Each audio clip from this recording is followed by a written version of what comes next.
Hello, everyone. Welcome. I am Briar Harvey. This is the Neurodiversity Media Network. Today, I'm joined by the fabulous Deidra Towns, and we are here to make shifts happen. So, I think today we're talking about how that actually works structurally, right? How it is that we do this work. Yeah? Absolutely. Okay. Where do we start? With how for me starts with desire. You have to want to. I cannot make myself do anything I don't want to do, if that makes any sense. Because I've tried to force myself to do things because I think I should or I'm supposed to. It does not end well. It never ends well. And so, how becomes clear when you get connected to your desire. Now, Okay. desire resides in the body, right? And a Okay. lot of people, including me, I used to live kind of from the neck up. And so if you kind of live in your head and you're sort of disconnected from your body and what's going on, and by that I mean your body's sending you messages all the time, but you're either dismissing them or you're not experiencing them at all. A lot of trauma also lives in the body. And so a lot of people find it easier to just live up here, then they don't have to deal with all that messy stuff down there. So, if that's the case, you might not be connected to your desire. It might be hard to connect to your desire. And if that's hard for you, the next thing is to follow your curiosity. What are you Mm. curious about? What are you interested in? What do you want to learn more about? Um, where do you want to grow?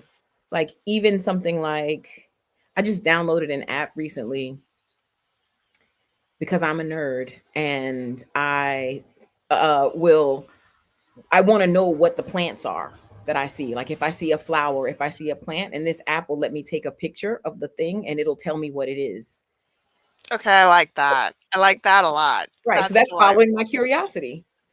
But that leads you down a I road. I re- I did recently download one and I'll have to send it to you cuz I imagine you'll like it where you can record bird song and it'll tell you what kind of birds you're listening This to. is what I'm saying. Right. So I was just in Mexico and the place was so integrated with nature. There were so many animals. I saw things I had never seen before.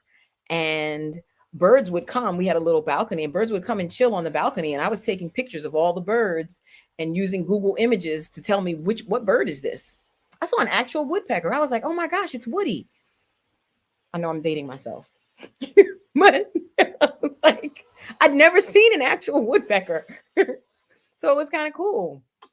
But that is Mhm. following your curiosity. And then I might take it a step further and look up what's the metaphysical meaning of this bird. So if I'm seeing this bird, what does this bird represent in the realm of spirit or in the realm of metaphysics? And what is that telling me? So that will also inform my experience and what's going on. And it might make something click, or it might connect some dots of some things that I've been puzzling with, or something like that. And thus we go down the road. Yeah, I think especially making connections is a really important part of this process, right? Absolutely. So, how do we do that? How? You have a lot of how questions. Yes, how? How do we make connections? Making connections is a function of seeing,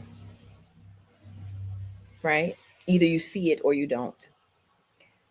And as far as I've can discern, our ability to see is very much a function of how well we know ourselves, how much self-awareness we have of our own selves. It's almost like if you're hiding something about yourself or some things about yourself, it absolutely impairs your ability to see the things outside of you. And if you put that in practical terms, if you're playing hide and seek and you're in the closet and you're looking out of a slat in the closet, you can't really see all the things that's happening out there. So, to the extent that you are hiding within yourself, the fragmented parts of yourself, the parts you don't like, the parts you're ashamed of, the parts somebody told you were wrong or bad, to the extent that you're hiding that stuff is going to impact your ability to see and make connections. And what makes people hide? Oh, what makes people hide?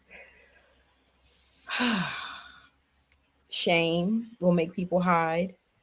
Um, Experiences of, you raised your hand in class and when you gave your answer, everybody laughed.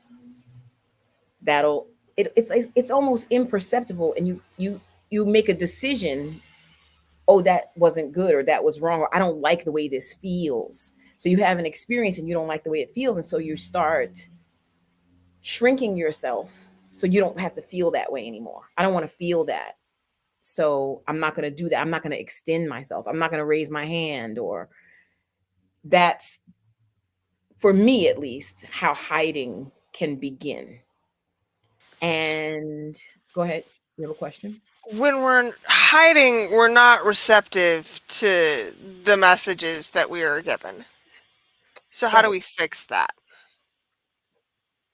Self awareness. How do you become aware?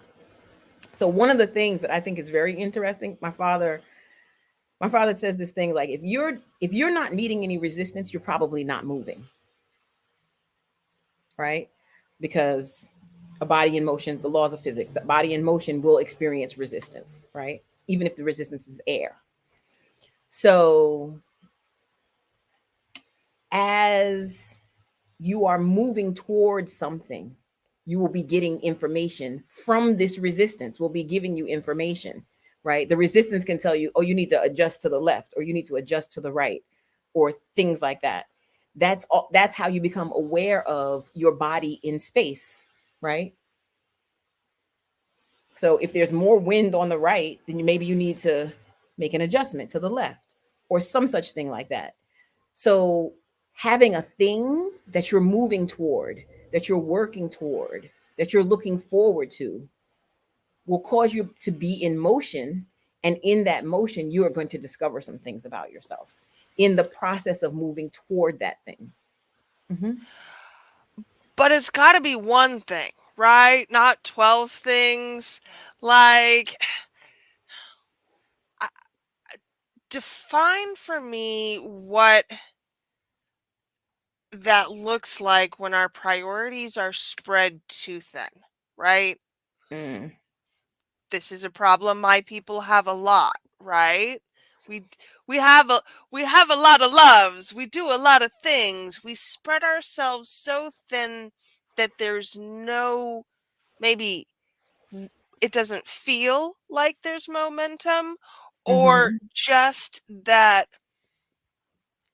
there's no external appearance, maybe. But either way, how do we decide what it looks like, what the priority is, what the priorities are, what to say no to, what to say yes to? Okay. So there's two things that I have for this question. And the first thing is, sometimes the many things are one thing, right? So you have to look at what you're doing and really discern for yourself, are all these things I'm working toward really a function of one thing? And then you can focus on the one thing even though you're doing a lot of different things, right? Because sometimes it takes a lot of different things to make dinner, right? You can't just focus on the meat or the protein. If you do protein, you can't just focus on the protein. You have to do the protein and the sides and the sauce, or and the dessert, but it's all dinner. So if you're all doing all dinner, then that's one thing.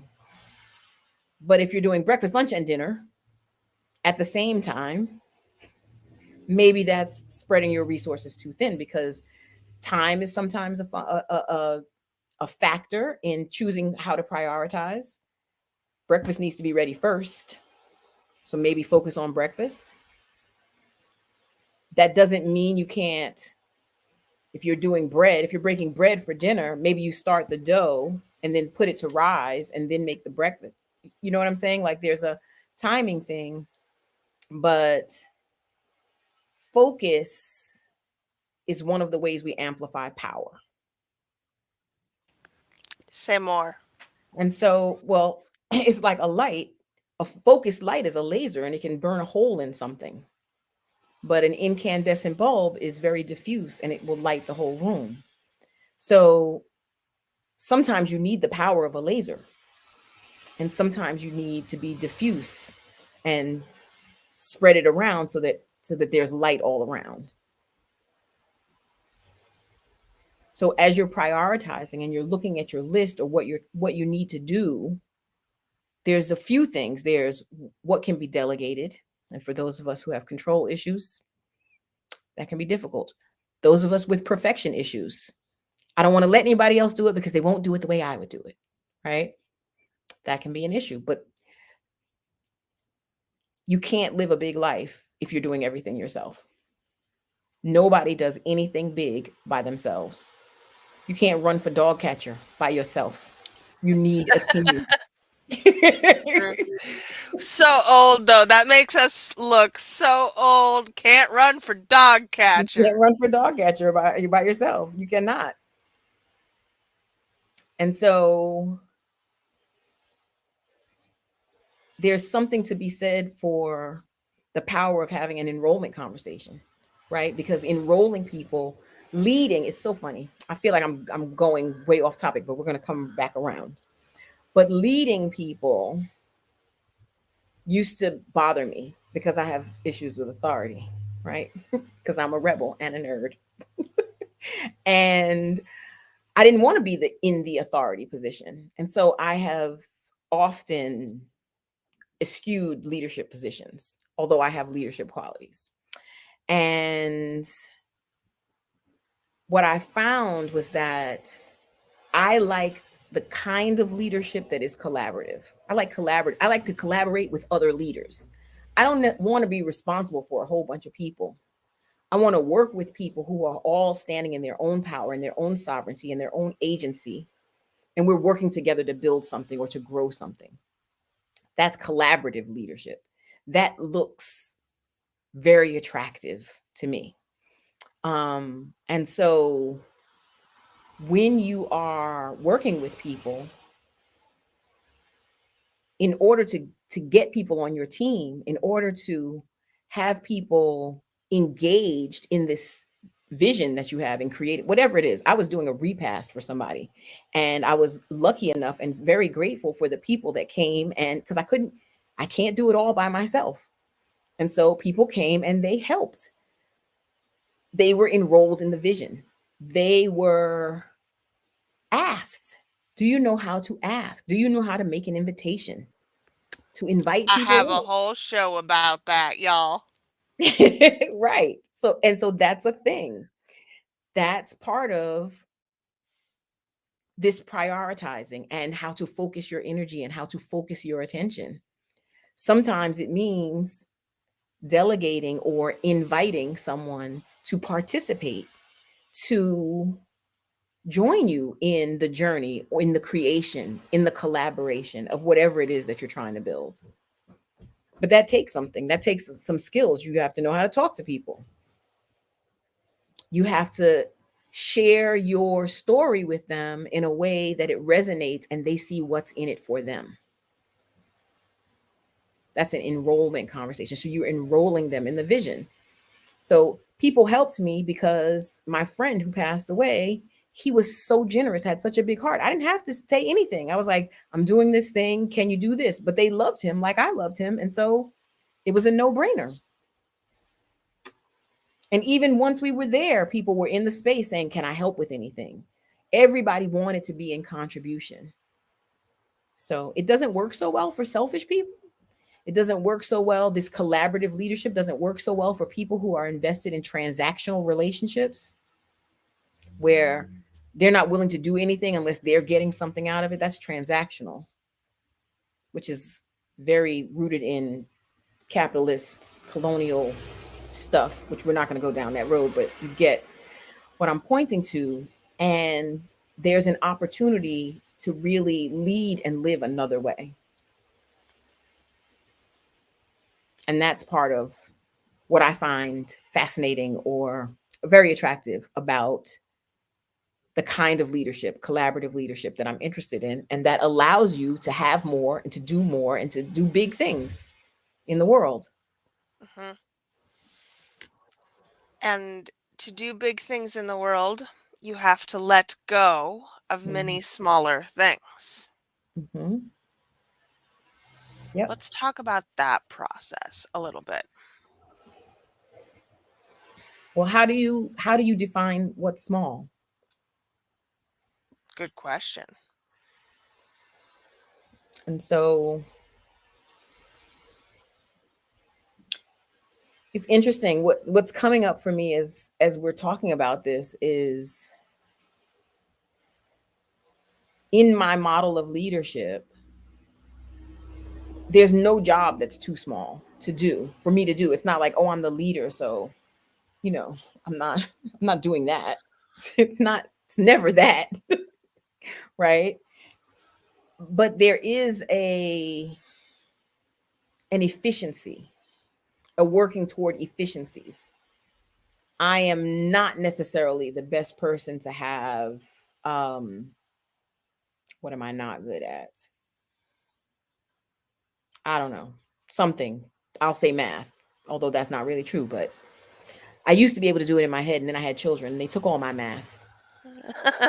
And now I have to do it on a piece of paper with a pen, but still. So I might not be the person to crunch the numbers, but I might be the person in the front talking to people. Everybody's not good at the front talking to people, and so it's recognizing what your gifts, where your strengths are, and maybe not characterizing it as a small thing, but the things that aren't your best thing, the things that you're not best suited to do, to allow someone who that's their jam, that's their genius, and they love to do that, and to invite them in to participate in that way. Hmm. Truly, I think that the more that we all lean into our zones of genius, right, Mhm. the more we actually get done. Facts. How do we tell the difference between what's genius and what's just excellence? This is Mm. part of that focus thing. How Mhm. do we laser in into what our gifts actually are?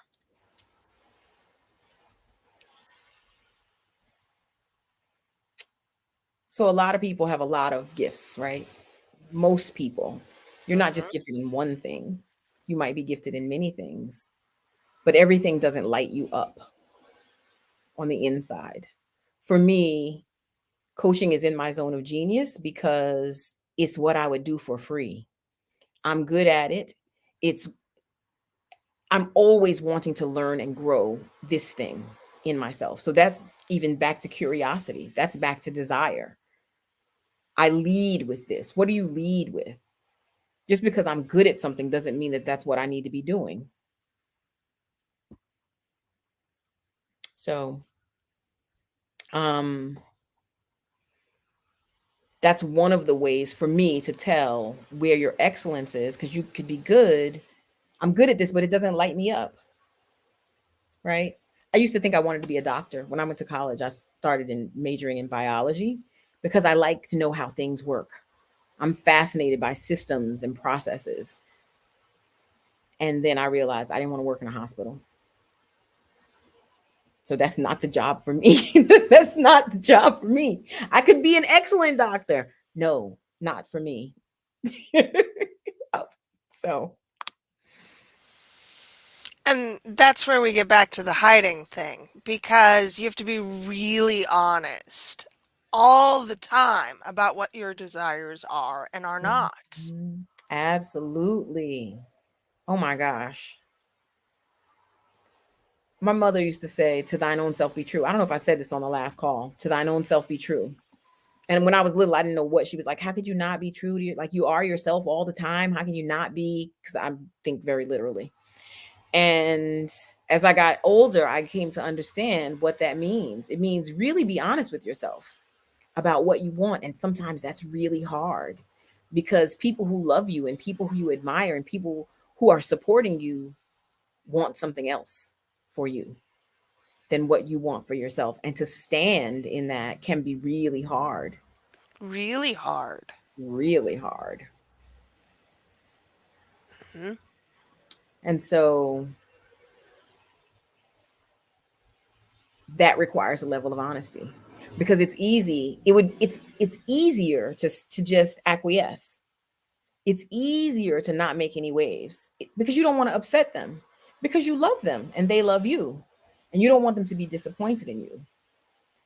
But sometimes those people don't really understand, and that friction that's there, that tension between they want something different than you want for yourself, can also be the grain of sand that becomes a pearl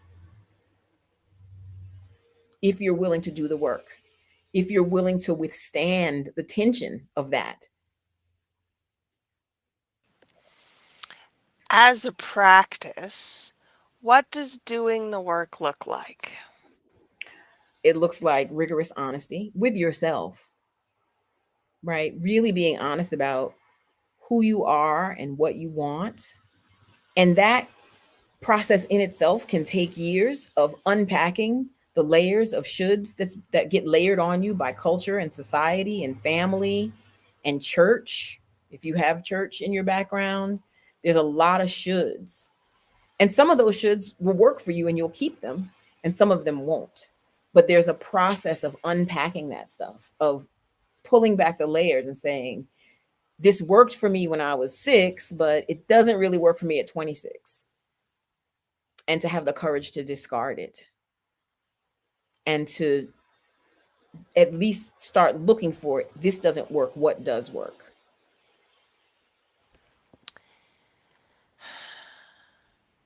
And in addition to radical honesty, Mhm. what are some habits and practices that can help us get there? So for me, it's the practices of self awareness. So it starts with being honest with yourself, moving toward a goal, working towards something, whatever that is, deciding I want to climb Mount Everest. I have a on my bucket list is to go to Havapusai Falls, which is in the Grand Canyon. There's a waterfall in the Grand Canyon. You have to hike there. And I don't hike. I, I so hear you. that's a process for me, right? It's starting hiking first of all and working building up my stamina and working my way up to being able to do something like that and to camp out there and hike back the next day. And so there's a whole process involved, but in that process I'm going to learn some things about myself, right? So it's having the goal, and it's really looking. Are you looking? Are Do you have an awareness, a habit, a tendency to look for what's underneath the surface? So there's what's happening on the surface that you see, and then there's the energetics of what's going on underneath the surface. And are you seeing the reflections of yourself in everything that's happening around you? What if everything that's happening that comes into your conscious awareness is coming for you? What if it's for you, not happening to you? And if it's for you, are you willing to look and see how? Well, how does this fit? What is this for? What am I to learn? Is this trying to grow me? Is this telling me I need to let something go? Is it telling me I need to add something in? It's a whole way of being in the world, having that level of awareness, of self-awareness, and then a willingness to be reflective. and to recognize yourself when you see it in the world, when you see yourself in the world. Because people and things and places are always reflecting back to us, right? If I lose my phone, that's telling me you're not paying attention. Why you don't know where you put your phone down? I'm not paying attention. I'm not being mindful, right? So that's it's a tap on the shoulder. You better pay attention, right? Because you might lose more than your phone. You might lose something more significant than a phone.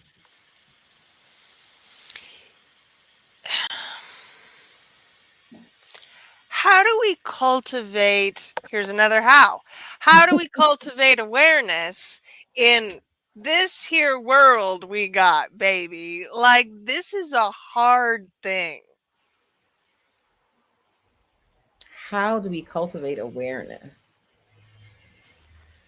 How do I even listen to my inner soul whisperings when there's TikTok videos to watch and like five new Netflix series I gotta catch up on and like, So, but it's everywhere though. right. It's everywhere. So, are you mindfully watching the TikTok videos? Are you mindfully watching the series? Are you looking for the thread that's connecting the things that are happening on this series to the things that are happening in your life? It's less about what you're doing and more about the way you're doing it. So it's cultivating a habit of the way you do the thing. Who are you being in the doing of the thing?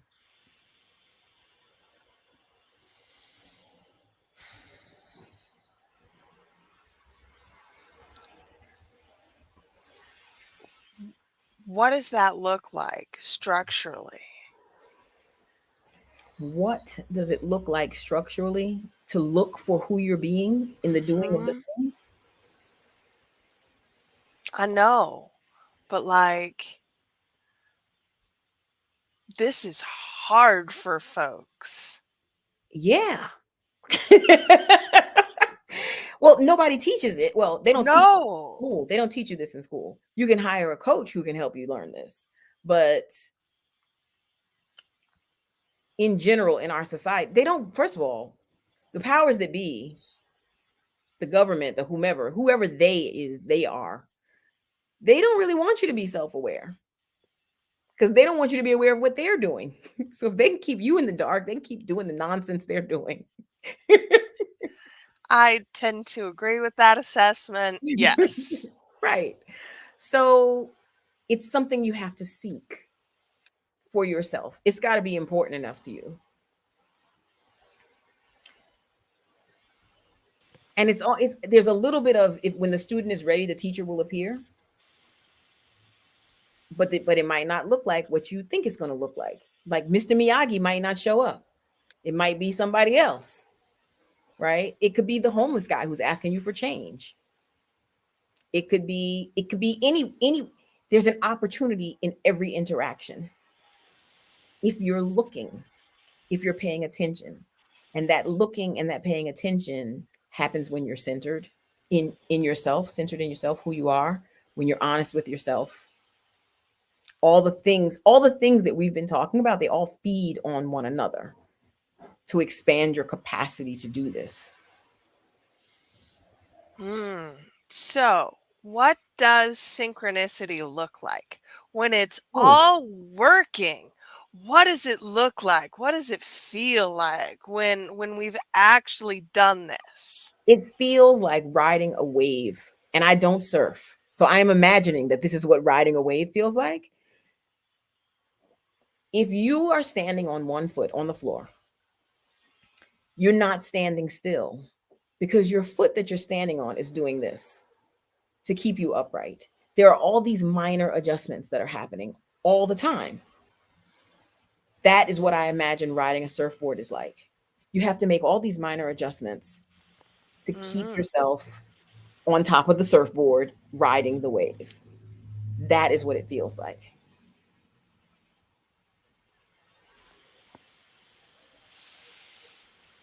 Hmm. Yeah, I agree with that assessment. And how do we get more of that? More, more, more. How do we get more of that? More is about expanding capacity. Mm-hmm. Expanding capacity comes with growing yourself. And I want to say the last time I was on, we talked about comfort zone. Mm-hmm. And just today, I was thinking about, are you willing to give up what you love? Because sometimes expanding out of your comfort zone is about giving up. It's going to call you to give up something you love. Like, I really, really, really love words.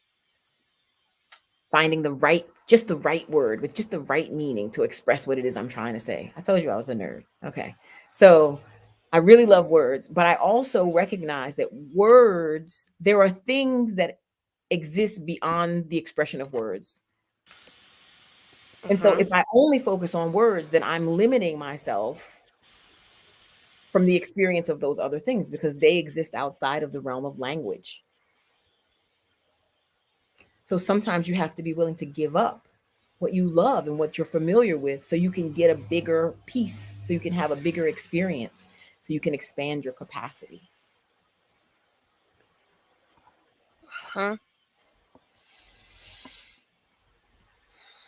I really like that a lot. And I think that the more we lean into expansion, the more comes. It's very cyclical flywheel effect type thing, right? Yes, Once absolutely. you find the first threads of it, it becomes much easier to wind that up into a ball. Yes, absolutely. Absolutely. And you build your muscle around it. You build your muscle around the process because in the giving up something, and it doesn't mean you give it up forever like, "Oh, I'm just never using words again." That's not what I'm talking about at all, right? But there's a grief with that involved. I thought this was the pinnacle of the thing. And then you realize, oh, this is not the pinnacle. It's kind of like the children's song, The Bear Went Over the Mountain. The bear went over the mountain to see what he could see, and he saw another mountain. Oh, Yeah. And then it just goes well, on how ad about infinitum. that then? Yeah, that's just continuation. And Mhm. so you get this capacity to do it, but you understand that it's a cycle and it's a process. And so you're in the grief and you can hold the grief of this thing of the losing the idea that this is the pinnacle of a thing. And you also are holding space in anticipation for the experience of the next thing or the new thing to open up. That doesn't happen if the grief shuts you down. That doesn't happen if the grief makes you close up and go, retreat. So, can you hold the grief and not deny it and not make it wrong and bad, and also hold your hand open to receive the next thing that's unfolding? And Right. the more you do it, the more you build your capacity to do that, to hold polarity.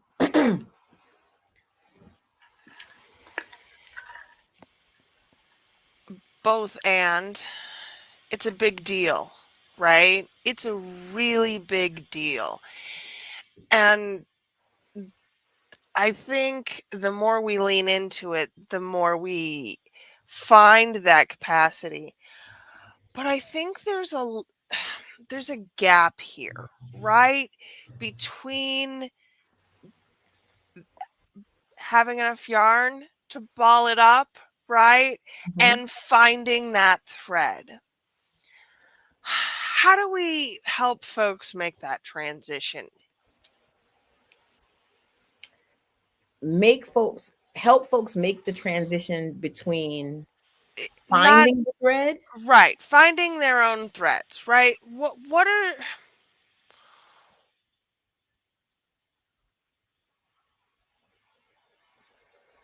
beyond listening, where am I structurally starting?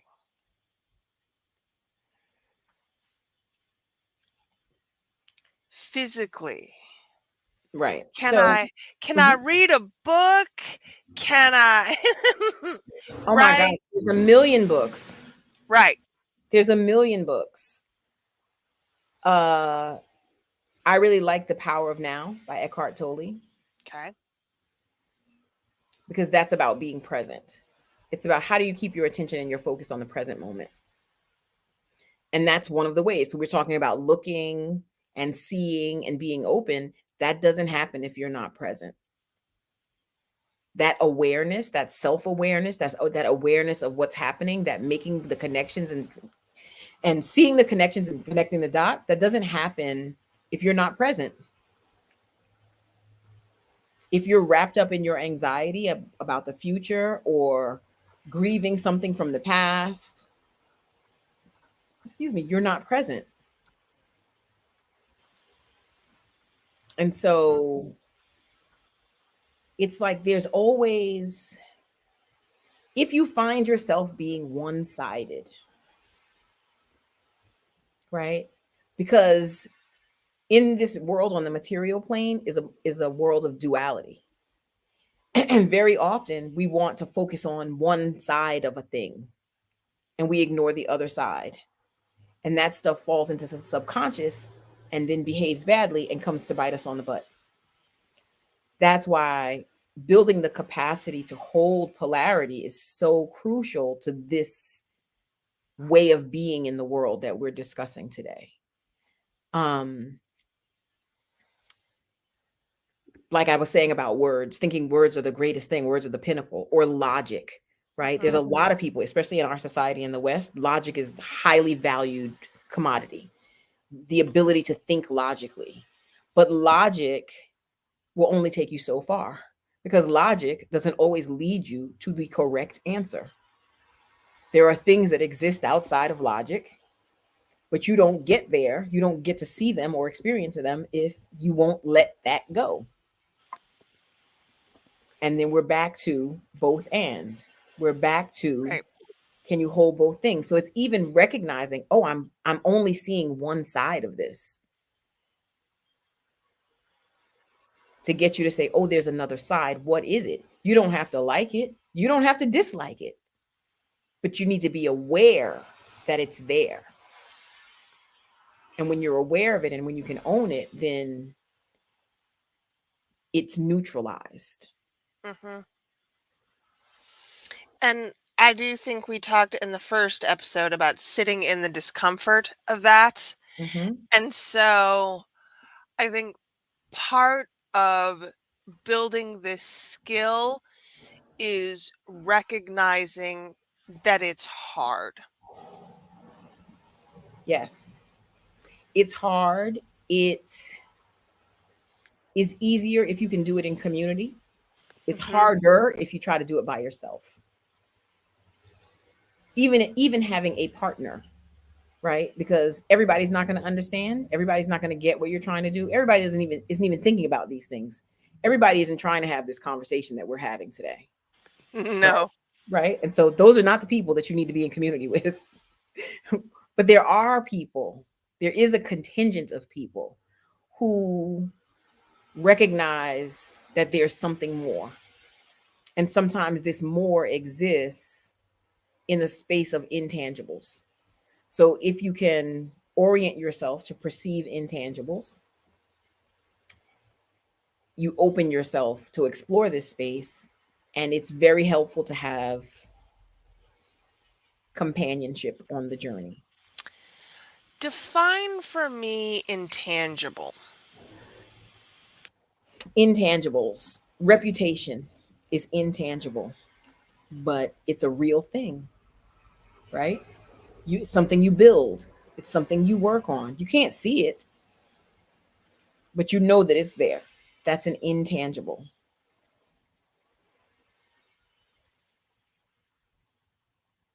People who are tend to be logical also or tend to live only in logic. They tend to diminish or dismiss the intangibles because you can't see them, feel them, hear them, touch them, but they're actual real things.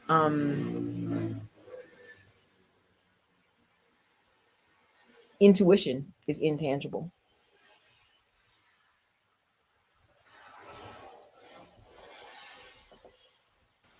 and it's a real thing.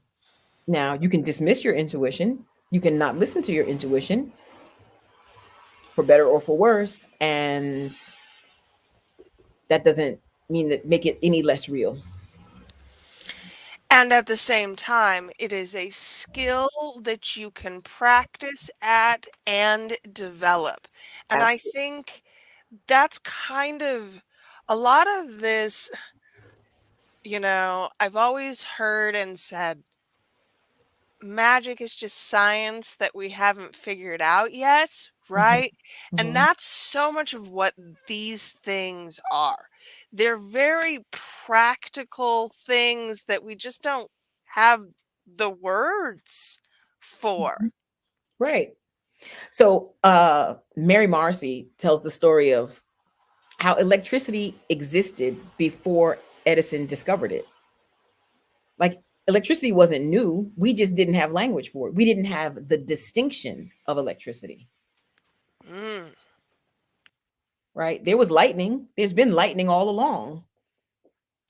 That's electricity. Electricity has is. It just is.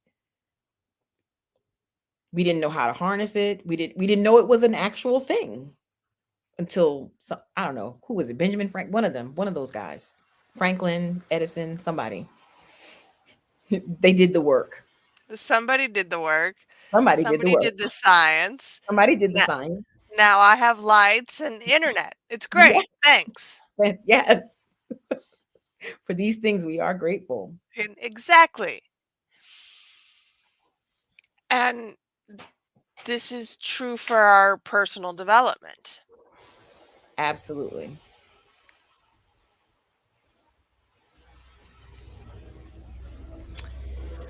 Okay, we've talked about how to develop it. We've talked about what it looks like. We've talked about how to tell that we're on the right track. What if we're not on the right track? And I know intuition plays a part here, but how do we tell when we're not quite hitting the things that we need to be hitting? So that's interesting because there are a lot of people who think, oh, this makes me uncomfortable, so this has to be wrong. And we've already talked about being able to sit in the discomfort. Discomfort in and of itself isn't wrong. I think there's a way of feeling in your body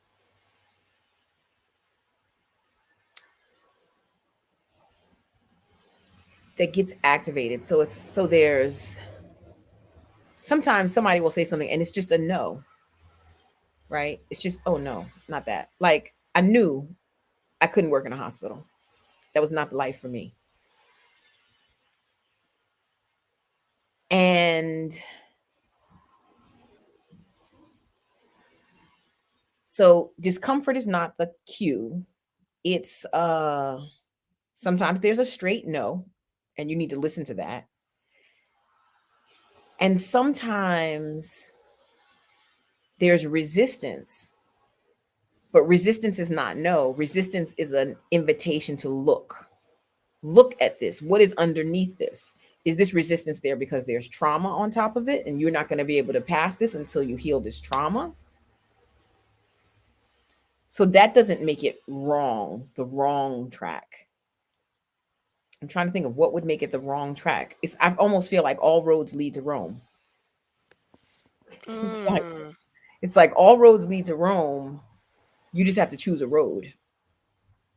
Um, One of the influencers I follow, her name is Shanae Howard, who I really like. She wrote a really good post yesterday about what am I willing to struggle for? What am I willing to struggle for? I think like there's nothing wrong with struggling, but you want to choose your battles, right? Um, my son, the middle child, just recently went to the Navy. And for a long time, I had been telling him, I just need you to pick something. You need to find the thing that you're willing to work hard for, even when you don't like it, right? Even when it's hard, you still want to do it, even though it's hard. So that's not it. But there is you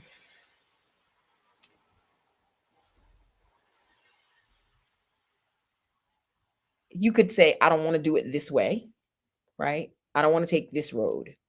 You can choose to take another road. Um,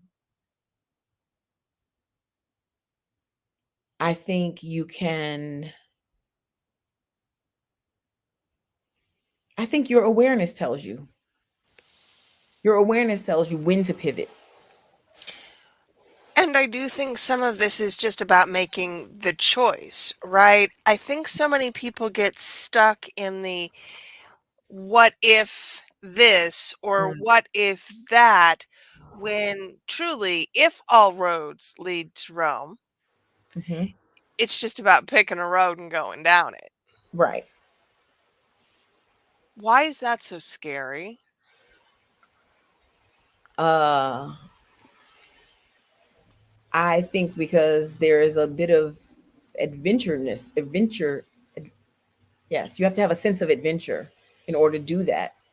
You have to be willing to be with the unknown. You have to be willing to step into the unknown, which is very similar to stepping outside of your comfort zone. Yep, more discomfort. More discomfort, Dang it. Okay. more discomfort, but it's so worth it in the end. It's so worth it. Um, yeah,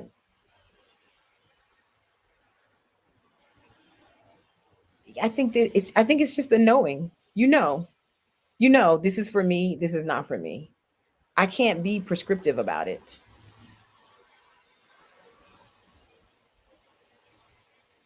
And sometimes you think this is for you. Oh, I think this is for me. This is what I want to do. And then you start down that road and you realize, oh no, no, no.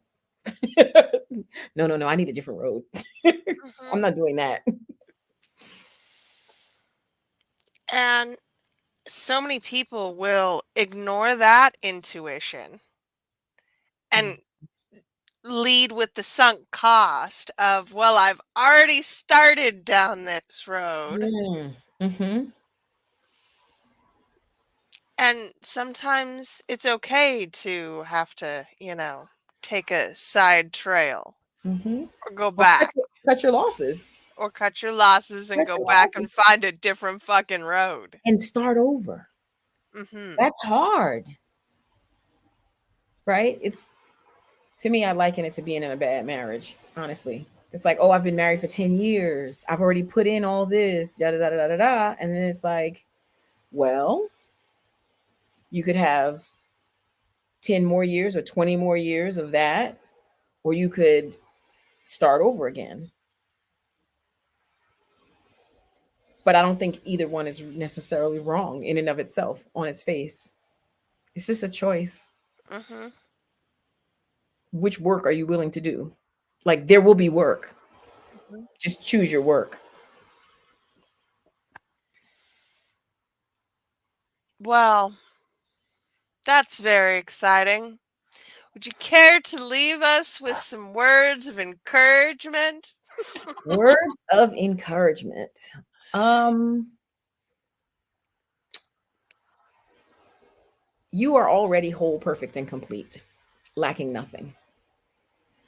And if you can hold that as a belief, and when you find yourself confronted by things that are telling you something different, to remember that, like, if I'm whole, perfect, and complete, then I already have the solution to this, right? If you, as we discussed before, if you understand that time is not linear, you've already solved this in the future. So you already know the solution. That often for me will take the tension away of the situation, right? If I'm stuck or I'm frustrated or whatever, if I can stop and drop into, okay, I've already done this in the relaxed state. is how you get to the solution. Like Einstein said, a problem can't be solved at the level of consciousness where it was created. You have to elevate your consciousness. That doesn't happen when you're holding tension. That doesn't happen when you're frustrated. That doesn't happen when you're nervous.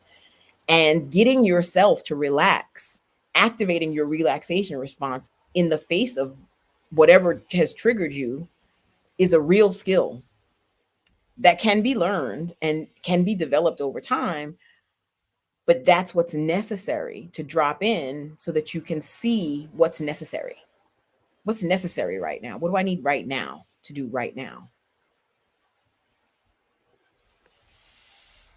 I think truly learning to regulate my nervous system will be the hardest skill I ever continue to develop in my lifetime, Yeah. and the most worthwhile. And the most worthwhile. As they say in there's a hip hop song, it's levels to this. And there's Hmm. always another level. Hmm. Just keep living. And the cool thing is, if you start this journey and you do this work at the beginning, it becomes easier to do that as Yes, we go along. absolutely. Absolutely. You find your peers along the road so you get community for yourself around this stuff. Hmm. People you can talk to, people you can process with, people you can share with. This is what happened to me. I was just sharing with somebody today, and whatever I shared, whatever story I told her, she was like, "Oh, I really get this other thing that I've been noodling on for myself." And so in this sharing, you spoke about magic. There's something magical that happens there. You don't even know how you're going to impact someone else by your sharing. And so that's what becomes available, I think. And I think that's where we leave it, because the next time we're looking at minimizing emotional triggers. And then the time after that, we will be talking about nervous system regulation. Yes. So, stick with us, y'all. We are going to dive into how to actually do this work, more hows, but truly, those are how questions that are easier to answer. Well, they're less conceptual. That's definitely true. Yes. But I'm looking forward to it. And I think that we got a lot of ground to cover. We do. So stick with us, y'all. Come back, or you can find us at the neurodiversitymedianetwork.com, where you can subscribe. At some point in time, this will all be a masterclass series of joy, where you'll be able to dive into all of these pieces. Paid subscribers get access to that. And right now, we've got a masterclass series going. Next Friday, we're talking about sleep. I'm telling you, it's amazing. Feel free to come on over and join us there. That is neurodiversitymedianetwork.com. Deidra, thank you. Mm, All God. right.